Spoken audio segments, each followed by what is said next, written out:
going? Oh, good. There you go. I see you live. Are we good? I believe so. I'm going to disconnect because I'm probably live. If I'm live, hi everyone. Oh, she's live. There we go. All right. Hello, everyone. Good morning. Or I guess it's actually afternoon here where I live. I'm so happy to be here.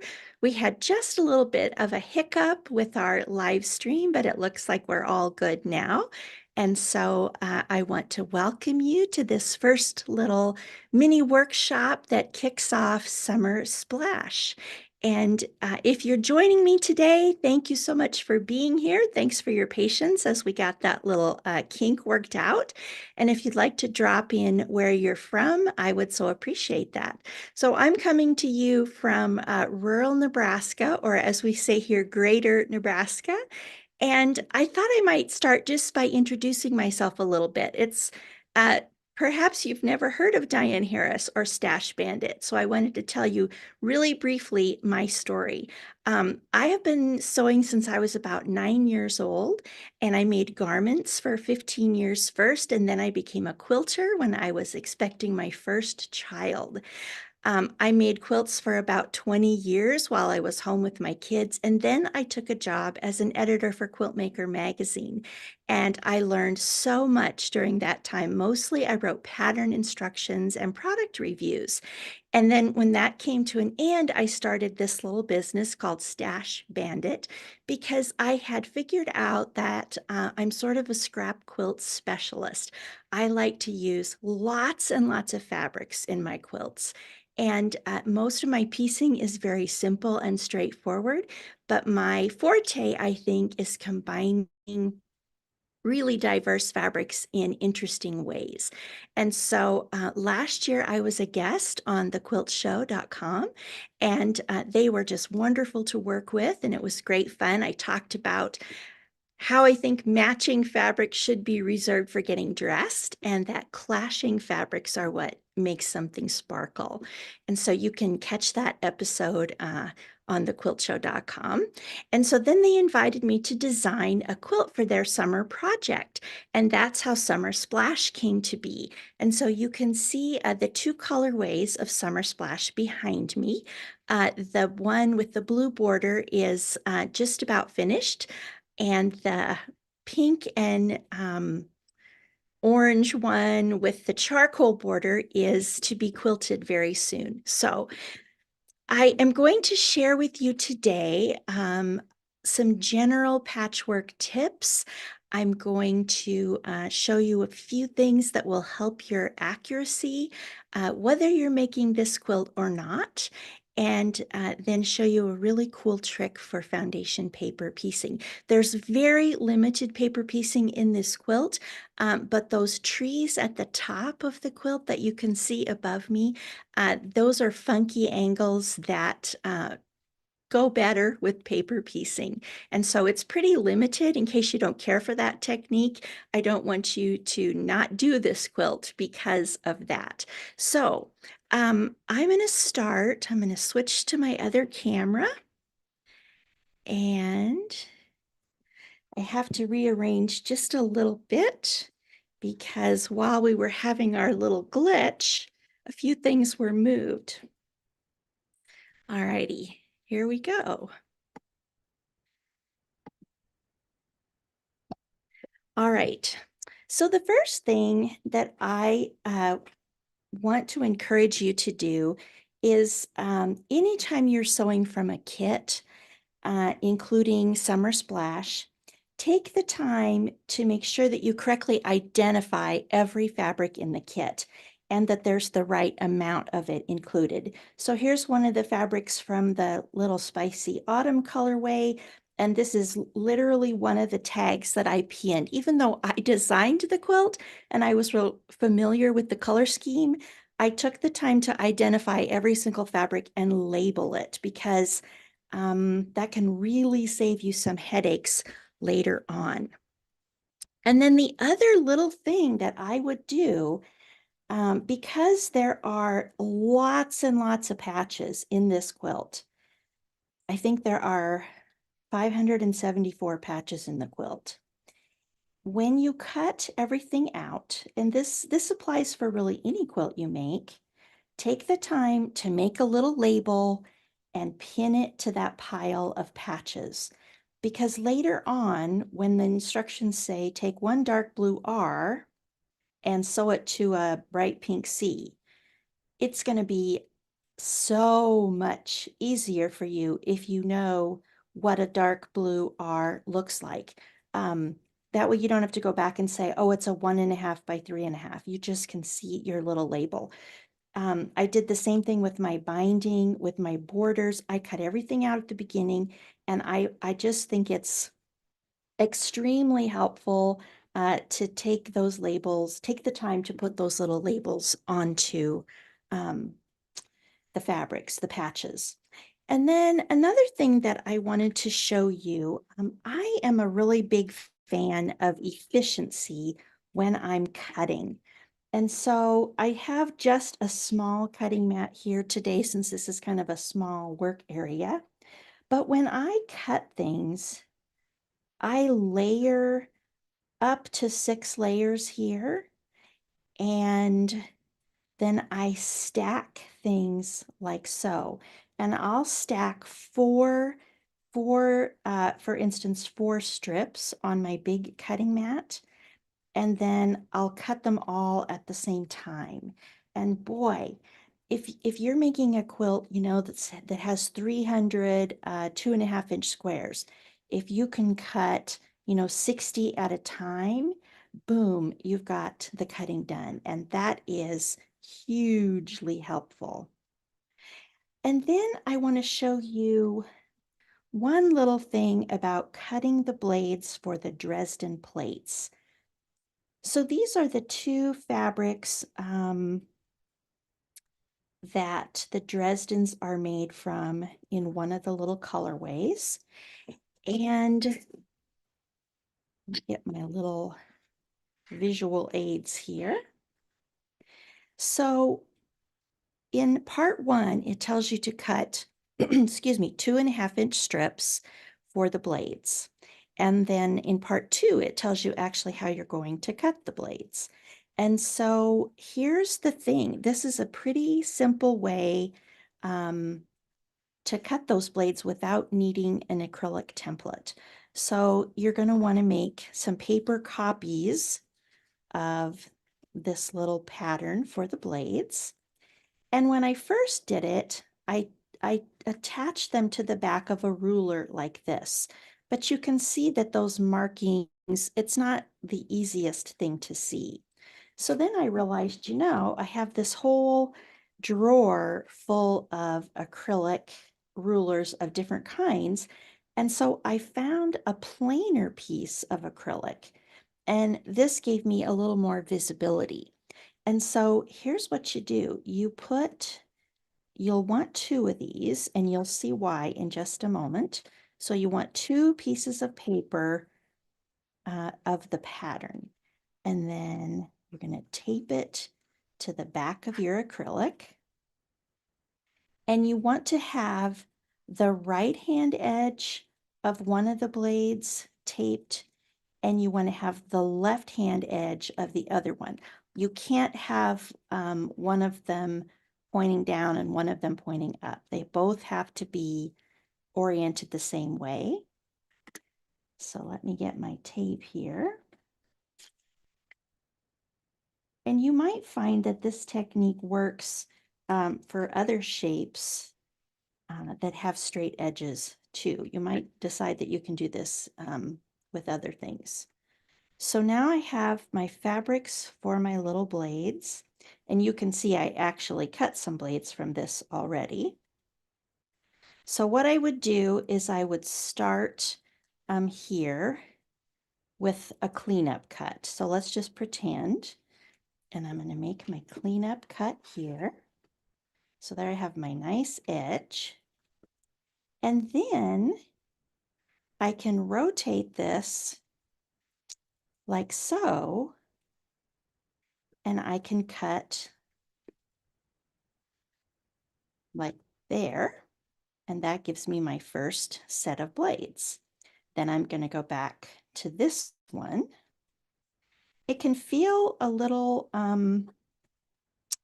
perplexing at first, but you know each time that you have what you need to cut the blades. You just work your way down by rotating. And so that's just a cool little trick for cutting your blades. And next time on the second little mini workshop, I'm going to show you pretty much everything I know about Dresden plate. And so if you have always wanted to make a Dresden plate, that will be your opportunity. So let's talk a little bit about accuracy, because when you're making a sampler, you really need to sew pretty accurately so that everything fits nicely together. And in the instructions, it'll tell you to cut 4 little rectangles, 1.5 by 2.5, and sew them together. And then, of course, what you want is for this to measure 4.5 inches across. So you can definitely do it that way, but there's another little test that I actually like a little better. And that one just takes 3 rectangles. And you sew 2 rectangles together, and then what you have to test is that they match perfectly with the third rectangle when it's rotated the other direction. Because remember, this is cut 1.5 by 2.5, so it's twice as long as wide, so that when you sew these two together, it should equal this. Now you can see here, this one, this is too small. It doesn't fit very well. I think you can see that. And then I did another one, and this one is too big. It doesn't fit either. So when you have something that's either too large or too small, you have to adjust the seam allowance. So there's kind of a myth that there's a perfect 1/4 inch seam allowance, but actually the width of the seam allowance is not what you need to be measuring. You need to be measuring the size of the patchwork that you're making. So you measure this and then adjust accordingly, or you measure this and adjust accordingly. Adjust this seam allowance. So there are 2 ways to adjust your seam allowance. You can either move the needle or you can move the patchwork. So let's say you are feeding this into the sewing machine. So this is the needle right here. You can move the patchwork to the left or the right to change the width of the seam allowance, or you can move the needle to the left or the right. If you have a zigzag machine, you can move the needle position. So those are 2 different ways to adjust the width of your seam allowance. And I wanted to show you a couple of little tools that I use sometimes to help me. This is a product called the Sewing Edge, and it's just a little piece of plastic, I guess you'd say, and it has a sticky back, and you peel it off of this paper, and then it sticks to the bed of your sewing machine. So you can just stick that to the bed of your machine at the right position, and then you run your patchwork along there as you're sewing, so that it gives you a little bit of a raised edge that you can run the patchwork along, and that is really helpful. I have this on all of my machines. And if you don't have access to that, or you want to use something that you just have on hand, you can use a credit card, and you can just use maybe painter's tape, and you tape the credit card to the bed of your machine, and it's the same principle. You can have a little raised edge to run the patchwork along. And so that's once you've established what the width of the seam allowance needs to be in order to give you the perfect finished size. And I would just say, when you look at this and you see that it's not quite perfect, it's about 1/8 of it. It doesn't seem like much you think, well, I can just center it. But the thing is, 1/8 of an inch, for instance, let's see, you're making all these flying geese for summer splash. 1/8 of an inch times 10 flying geese, boy, that turns into a lot of space in a hurry. And so just even being a few threads off can lead you to big problems. And I've given you in the pattern the finished size of every unit. Like for instance, if this was the unit, it'll say uh, that it should be 2.5 by 4.5, including seam allowances. And I used an abbreviation ISA, including seam allowances.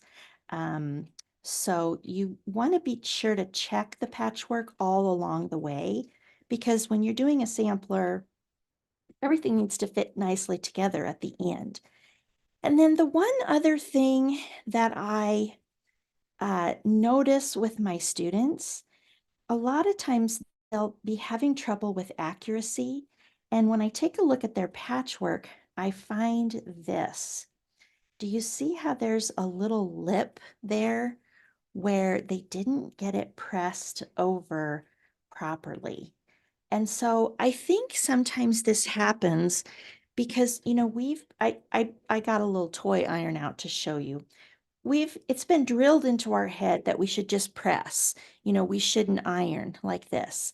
But you actually do need to gently use the edge of that hot iron to get that, um, to get rid of that little lip. You don't want a little lip there. You want to push with that little iron.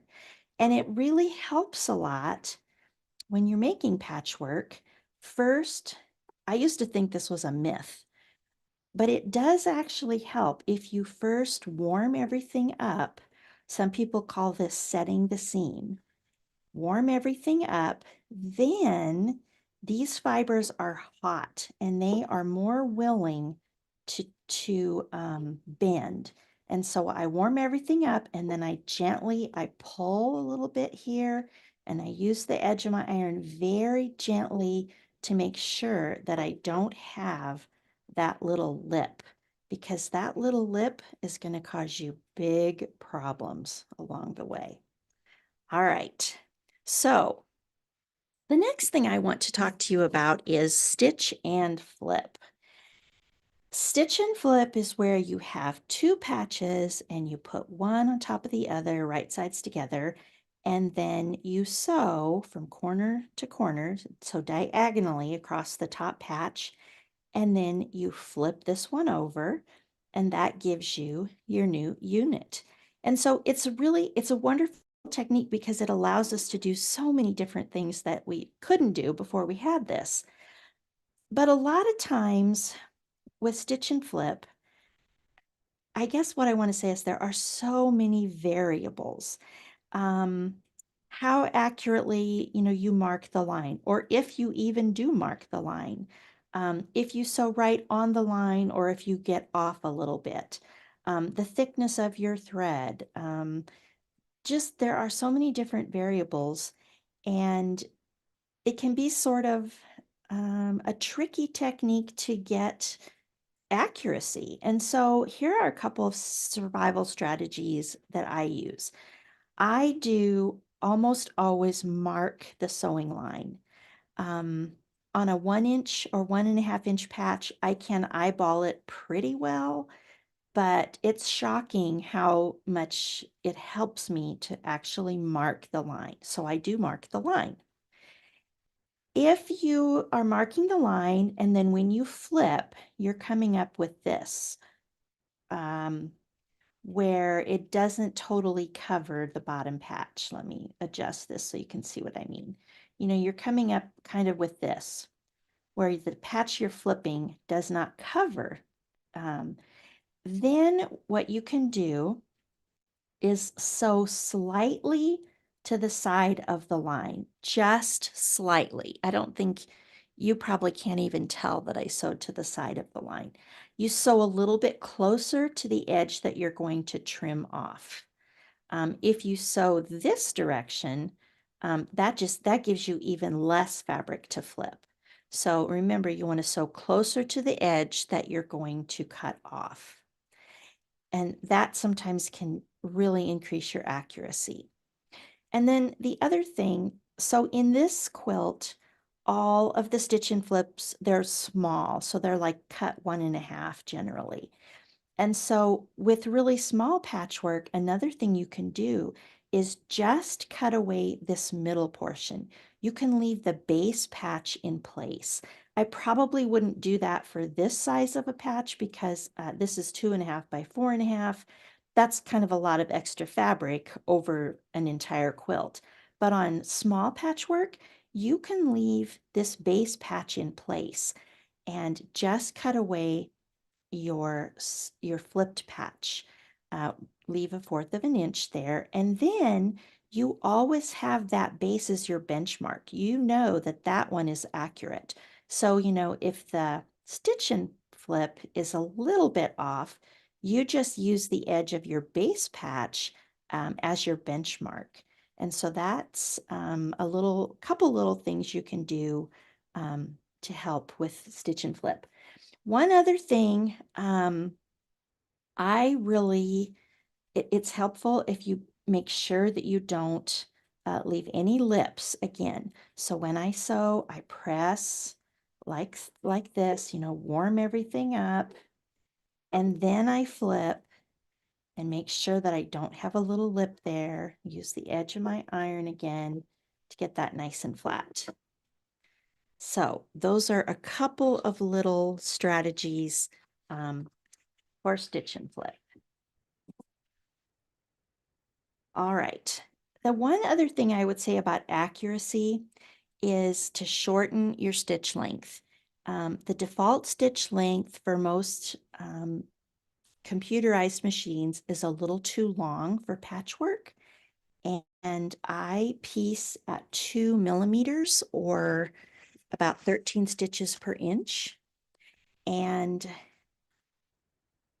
you will get along better. Your accuracy will greatly improve if you shorten your stitch length to about 2 millimeters. Kristen is going to add a link to a blog post that I wrote about understanding stitch length. Okay, so I want to show you here something called the fabulous flip. And I decided this was something that I wanted to demonstrate when I was making the trees for my little summer splash, because one of the background fabrics had a stripe. It's very subtle and it was fine. But I realized that it might be helpful for people to know if you have a stripe in your foundation piecing, how do you avoid this kind of a problem? So I made this block to show you, when you do the first patches, it's pretty easy because the seam lines are parallel to the edges of the block. It's pretty easy to get the stripes running the way you want. But once you come up to these patches where the seam lines are at an angle, if you don't do anything special, you're going to get either a look like this or a look like this. And, I think that looks kind of hokey. That's kind of not what I would want if I was going to make this block with a stripe for the background. So let me show you my technique for how I avoid that. I think I'll move some of these others out of the way so you can see more clearly. Get my little iron out of the way. All right. So I've done the first patches just in the normal way. So this is patch 1, 2, 3, and 4. And so now we're getting up here. I'll show you on the foundation side where what we want to do is number 5. And so here's a little trick that you can use to get your stripes to go up and down just like they are down here. So you start with the foundation with the paper side up, and you have your patch and you put it right side down. And what you're going to do is you're going to fold this patch along this seam line. So you want to fold the patch back along this next seam line. And then you're going to use your fingernail to make a crease where that fold is. You know, finger pressing can be kind of wimpy, but fingernail pressing can be almost as good as a hot iron. Okay, so there I've made a crease with my fingernail.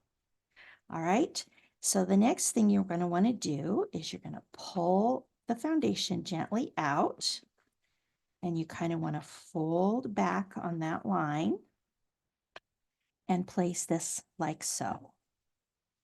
So you're just going to kind of match those up. Then you can unfold it.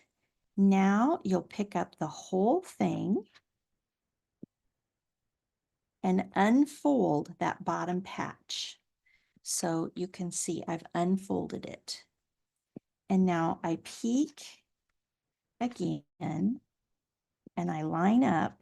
It should be pretty well in line, but I line up my crease and my seam line. All right. So now the foundation fabric that's already pieced in and the new fabric are right sides together. So now you can throw a pin in here, or you can just hold it and take it to your machine, and you're going to sew this seam. And when you do, so here is another one where I actually did the exact same thing. I sewed it and then I flipped it. And so now my stripes are running up and down the way I want. And so then you would repeat the process for the other side. So let me walk you through it one more time. And I wrote step-by-step instructions for this, and I made a PDF, and I'm giving you this tree pattern so that you can use it to practice. So let's pretend that we're going to do it on this one. Get a new piece of red. All right, so you're going to start, remember, so this is the one we have to do now. So you're going to start with the foundation, the printed side up, and the fabric right side down. I cut these fairly generously, and I told you in the PDF how big to cut these patches, and I was pretty generous because when you're practicing something with foundation paper piecing, it helps to be generous. Okay, so you're going to fold the fabric back along the seam line, and you're going to use your fingernail to make a nice crease. Kind of try and hold everything in place. And you know, the first time you do this, it may not be perfect, but the second time you do it, it will be a little easier, and pretty soon you'll be a pro. Okay, so now you gently pull the foundation out. You fold this on that seam line and bring those together. So the seam line on the foundation comes together with the crease that you made, and then you can pick everything up.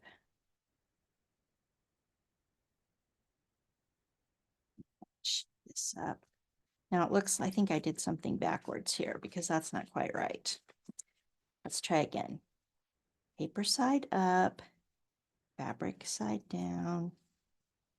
Fold this back, pull this out. Huh. Well, of course, when you're on camera, something goes wrong, but this is the effect that you're after. So there we go. This is what you want. So now you would sew this seam. You'd come over here, and that would be just the way you want it. And like I said, you know, it takes a little bit of practice. The first time might not be perfect, but the more times you do it, the better you will get. I always unfold after I sew. I take a look, I flip it and I check. I make sure that it turned out the way I want before I trim off this excess. Then I give it a press if it's all good, and there you go. So let me get back to where I can see all of you.